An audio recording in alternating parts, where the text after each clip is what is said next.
উঠলাম। আমি খাট থেকে নামতে যাব, এমন সময় আমার শাশুড়ি আমার হাত ধরে টানতে টানতে বলে, খাট থেকে নামতে যদি এতক্ষণ সময় নাও তাহলে সংসারে একটা বাটিতে কিছু মরিচ সহ দাঁড়িয়ে আছে। আমাকে দেখে আমার ননদ বলল, শোনো ভাবি, আমি মরিচ বাটতে জানি না, মা আমাকে রান্না করতে বলেছি। এখন তো আমার ভাইকে বিয়ে করিয়েছি, এখন কেন আমি রান্না করে খাবো? আর তাছাড়া আমার স্বামী ডিরেক্ট বলে দিয়েছে আমি যেন রান্নাঘরে না যাই। রান্নাঘরের কাজ শেষ করে ওয়াশরুমে আমার স্বামীর লুঙ্গি এবং আমার কিছু কাপড় আছে, ওগুলো একটু ধুয়ে শুকাতে দিও, কারণ সকাল সকাল ঘুম থেকে উঠে। শোনো বৌমা, আমরা বাজারে মরিচ খাই না, আমরা ক্ষেতের মরিচ শুকিয়ে পাটাই বেটে খাই। তুমি আগে মরিচগুলো বাটো। মরিচ বাটা শেষ হলে বসিয়ে দিয়ে চলে গেল। ততক্ষণে আমার চোখ বেয়ে গড়িয়ে পড়তে লাগলো। কিছুই করার নেই, গরিবের ঘরে জন্ম নিয়েছি, ভালোবেসে বিয়ে করেছি, বড় মেহেদির রং আর মরিচের রং মিশে একাকার হয়ে যেতে লাগলো। আমি গরিবের মেয়ে হতে পারি, কিন্তু বাপের বাড়িতে কখনো মরিচ বাটিনি। মরিচ বাটতে যে চোখে জল গড়িয়ে মরিচের পাটায় পড়তে লাগলো, তবুও আমি মরিচ বাটতে লাগলাম। রান্না বান্না সব শেষ করে বাসর ঘরে আসলাম। আমার স্বামী তখনও বাসর কথা শুনে আমার যতটা না হাত জ্বলছে তার চেয়ে বেশি মনে হচ্ছে শরীর জ্বলছে। বিজয় আমার বোনের অবস্থা বুঝতে পেরে বলল, সরি জান, এমনিতে পূরণ হয়নি, তাই তারা এইভাবেই তোমার সাথে মিসবিহেভ করছে, তুমি একটু শুয়ে নিও, দেখবে দুদিন পরে সব ঠিক হয়ে যাবে। এমন সময় আমার ননদের পেছনে পেছনে এসেছে আমার শাশুড়ি। আমার শাশুড়ি গলা টেনে বলল, ছি, কেমন নির্লজ্জ বেহায়, আমি বাসর করার জন্য উতলা যাচ্ছে না। ওদের এমন কথা শুনে আর স্বামীর প্রতি আমার ঘৃণাটা বেড়ে যাচ্ছে। তার মানে তার মার বোন আমাকে এতগুলো কথা শোনাচ্ছে, অথচ সে গিয়ে আমার মেয়ে আর মেয়ের জামাইয়ের কাপড়গুলো ধুয়ে দিয়ে আসো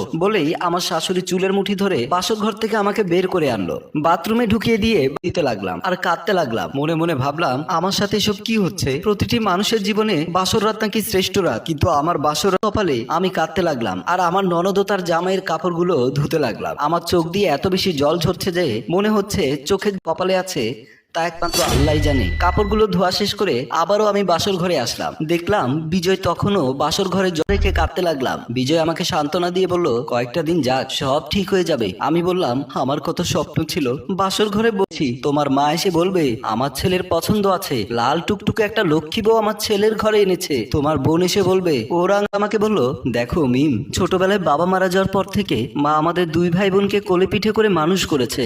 আমি কোনোদিনও মায়ের একটা দিনে ওনারা আমার সাথে এমন ব্যবহার করছে। এমন সময় দরজায় ঠক ঠক শব্দ শুনতে পেলাম। বিজয় বলল, কে?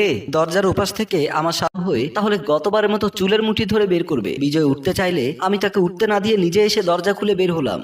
আমার শাশুড়ি আমাকে দেখতে, বাসর করার জন্য এভাবে উতলা হয়ে আছো কেন? যতটুকু জানি বিয়ের আগে আমার ছেলের সাথে তো বিভিন্ন জায়গায় গিয়েছিলে, না জানি ওখানে কতবার বাসর। আবার বলল, রান্নাঘরের থালা বাসনগুলো কে পরিষ্কার করবে? তোমার মা কি কাল সকালে এসে তোমার রান্নাঘর পরিষ্কার করবে? আমি কোনো কথা না বলে শাশুড়ি মুখ, জায়গা সম্পত্তি যা আছে সব আমার নামে, আমার সাথে উল্টোপাল্টা কিছু করলে আমি সব ট্রাস্টের আন্ডারে দান করে দিয়ে তোমাদেরকে পথে বসিয়ে ছাড়বো। বাসর ঘরে যাবে। আমি ঘুমাতে গেলাম, কাল সকালে ঘুম থেকে উঠে যেন আমি সবকিছু সাজানো গোছানো পাই বলেই আমার শাশুড়ি চলে গেল।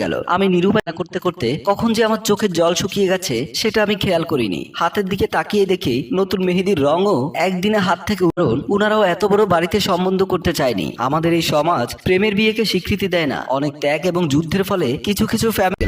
বাসর ঘরে এসে দেখি ততক্ষণে আমার স্বামী ঘুমিয়ে পড়েছে। আমার জীবনে ইতিহাস হয়ে রইল স্বামীর আদর ছাড়া নিষ্প্রাণ বাসর। আজ প্রায় 8 মাস সহ্য করেছি, আঁকড়ে ধরে আছি স্বামীর সংসার। আমি ড্রয়িং রুম ঝাড়ু দিচ্ছিলাম, আমার শাশুড়ি সোফার উপর বসে পান চিবুচ্ছে আর টিভি দেখছে। হসপিটালে চলো। আমার শাশুড়ি বসা থেকে দাঁড়িয়ে গিয়ে বলল, হাসপাতালে কেন? বিজয় বলল, আমি অত সব জানি না, হাসপাতালে কর্তব্যরত ডাক্তার আমাকে ফোন করে আবার কে মারলো। বিজয় বলল, মা আমি অত সব জানি না, তুমি কি আমার সাথে হাসপাতালে যাবে? আমার শাশুড়ি হাওমাও করে কান্না করতে লাগলো, বলতে লাগলো, না চলুন আমি আপনার সাথে যাব। বলেই আমি আমার শাশুড়িকে ধরে বিজয় সহ আমরা হাসপাতালের উদ্দেশ্যে চলে গেলাম। হাসপাতালের বেডে শুয়ে আছে প্রিয়া। লোক। আমার শাশুড়ি বলল, ওরা তোকে কেন মেরেছে? প্রিয়া বলল, আমার শ্বশুর বাড়ির সব কাজ আমাকে দিয়ে করাতে চায়, আমি করতে চাইনি বলে।